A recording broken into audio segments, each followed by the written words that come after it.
தனியாக கேர்ள்ஸ் தனியாக ஒரு 50வது நாளுக்கு அப்புறம் தான் இண்டிவிஜுவலாக எல்லாராலையும் விளையாட முடிஞ்சுது. அது இண்டிவிஜுவலாக மாறினதுக்கப்புறம் ரொம்பவே எனக்கு ஹெல்ப்ஃபுல்லாக இருந்துச்சு. ஸோ ரொம்பவே ஸ்பெஷலாக இருக்குது.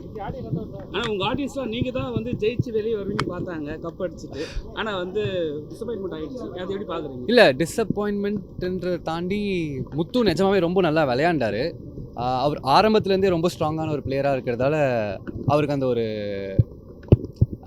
அதிக மக்கள் அவர் சேகரிச்சிட்டாரு. நான் கொஞ்சம் கம்மியாக இருந்ததுனால முத்து ஜெயிச்சது உங்களுக்கு எப்படி இருக்குது? முத்து ஜெயிச்சது நிஜமாவே ரொம்ப சந்தோஷமாக தான் இருந்துச்சு. ஒரு பிளேயராகவும் சரி, ஒரு ஹியூமனாகவும் சரி, ரொம்பவே நல்ல ஒரு கண்டஸ்டண்ட்டாக இருந்தார். அவரோட பெஸ்ட்டை அவர் கொடுத்தாரு, நான் என்னோட பெஸ்ட்டை கொடுத்தேன். ஆனால் இது பிஆர் டீம் சொல்லிட்டு இருக்காங்க. ஆமாம், அதெல்லாம் நீங்கள் எப்படி வந்து வெளியே பார்த்தீங்க? எப்படி என்னதான் பிஆர் டீமாக இருந்தாலும் பண்ணாத ஒரு விஷயத்த அதை பப்ளிஷ் பண்ண முடியாதுல்ல. நம்ம உள்ளே என்ன பண்ணுறோமோ அதை தான் வெளியே பப்ளிஷ் பண்ண முடியும்.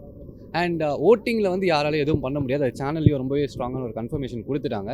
ஸோ பிஆர் டீம்ன்றது அவங்களோட தனிப்பட்ட கருத்து. எனக்கு அதில் பெருசாக உடன்பாடு இல்லை. நான் அதை வச்சுருந்தேன். எல்லாரும் கொடி ஏற்றும் போது கொடி இறங்கினோடனே உங்களோட கார்டு தான் வந்தது. ஆமாம், வந்த உடனே நீ அதை பற்றி சொல்லவே இல்லை.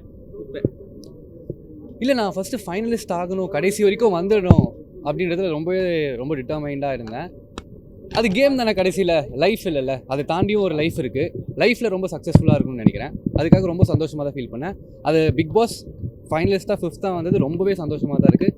ஃபர்ஸ்ட் அந்த பேர் பார்க்குறப்போ ஓகே, அங்கேருந்து தான் லைஃப் ஸ்டார்ட் ஆகுது அப்படின்ற ஒரு கன்ஃபர்மேஷன் எடுத்தது தான் ஸ்டார்ட் பண்ணேன். ரியான் வந்து ஃபஸ்ட்டு நல்லா விளையாடி இருந்தார். அந்த டைட்டில் அந்த குத்துக்குள்ளே போனதுக்கப்புறம் விளையாட்டு கொஞ்சம் கம்மியானு சொல்கிறாங்க. அது உண்மையா? கடைசியில் தான் நல்லா விளையாண்ட மாதிரி தெரியுது. கம்மியாக இருக்குன்றீங்க, தெரியலையே அதுக்கு. இல்லை என்னன்னா, அப்போ வந்து நல்லா விளையாடுனீங்க. நீங்கள் தான் எல்லாத்துக்குமே ஜெயிச்சிங்க. எல்லாம் பேச்சில் நல்லா இருந்தது. ஆமாம், இந்த 5th வந்த உடனே ரியானோட பேச்சில் கொஞ்சம் கம்மியாகிடுச்சு. நல்லா சேஃப் ஜோன் ஆகிட்டாருன்னு சொல்லிட்டு பேச விட்டீங்களா? டாப் 5லையும் நான் அந்த பணப்பெட்டி டாஸ்க் தான் கடைசியாக வச்சாங்க. அதுலேயும் நான் என்ன நல்லா தான் பண்ண மாதிரி தோணுது. என் கான்டெக்ட் நான் என்னென்ன பேச ட்ரை பண்ணுறேன்னு அதான் பேசின மாதிரி தான் தெரியுது. ஏதோ ஒரு வகையில் கம்மியாக பண்ணியிருந்தா மன்னிச்சுக்கோங்க. அதனால் நான் என் பெஸ்ட்டை கொடுத்தா மாதிரி தான் இருக்குது. உங்கள் ரசிகர்கள்லாம் வந்து பார்த்துருப்பீங்க, கமெண்ட்ஸ்லாம் பார்த்துருப்பீங்க. பார்த்தோன்னே என்ன ஃபீல் பண்ணுவீங்க? இன்னும் நான் அதை ஃபுல்லாகவே பார்க்கல. இன்னும் கொஞ்சம் நேரம் தான் ஆச்சு. அதுக்குள்ளே என்னோட இன்னொரு முக்கியமான படத்துக்காக வர வேண்டியதாக இருக்குது. ஸோ இதுக்கு மேலே தான் போயிட்டு எல்லாருக்கும் எவ்வளோக்கு எவ்வளோ அவங்க அது எனக்கு கொடுத்தாங்களோ அதோட டபுள் மடங்காக ட்ரிபிள் மடங்காக என் அன்பை நான் காட்டணும்னு நினைக்கிறேன். அதுக்காக தான் வெயிட் பண்ணிட்டு இருக்கேன். இப்போ 100வது நாள் உங்களோட படம் லான்ச் வந்து பிக் பாஸ் நடந்தது. பிக் பாஸ் விட்டு வெளியே வந்தவொடனே இப்போ ஒரு லான்ச், அது எப்படி இருக்கு? எல்லாமே எனக்கு கனவு மாதிரி தான் இருக்குது. கனவு எல்லாமே நான் இஷ்டத்துக்கு கனவு காணுவோம். அந்த கனவு எல்லாமே நடந்தால் எப்படி இருக்கும்? அது ஒரு எக்ஸ்பிளைனே பண்ண முடியாத, வார்த்தைகளால் அதை சொல்லவே முடியாத ஒரு தருணத்தில் தான் நான் இருக்கேன்.